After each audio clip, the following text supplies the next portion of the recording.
Day one of the lockdown, and one could not help but notice that the only shop that was open on the entire length of the Champs-Élysées in Paris was a chocolate shop. Even as entire countries have shut down to prevent the spread of COVID-19, essential services around the world remain open. And what a country considers essential tells us a lot about its culture.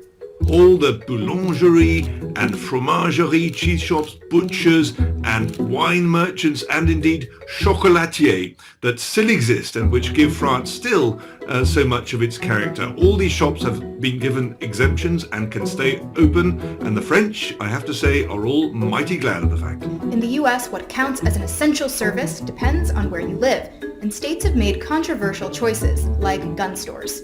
After the Trump administration released guidance supporting classifying gun shops as essential, states have allowed firearm businesses to remain open, and sales have surged to record levels.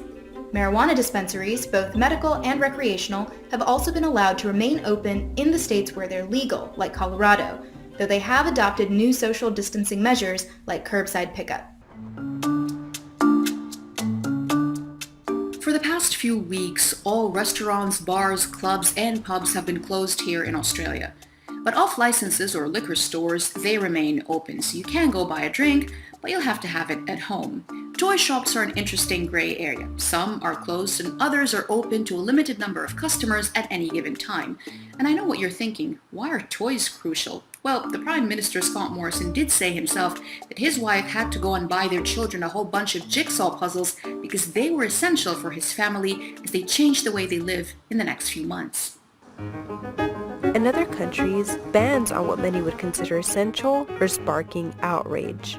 Most people who know a bit about the Philippines are aware of the iconic jeepney bus, but there is another form of essential transport here called the tricycle. They're a bit like Batman and Robin's Batbike, but last month strict quarantine measures placed on the country's main island Luzon meant all public transport was banned. However, a popular young local mayor in Manila, Vico Soto, allowed trikes to be used by medical workers. But the next day, Philippine President Rodrigo Duterte warned local officials not to break quarantine rules. But now, President Duterte's daughter Sara, mayor of Davao City, has also allowed trikes to be used.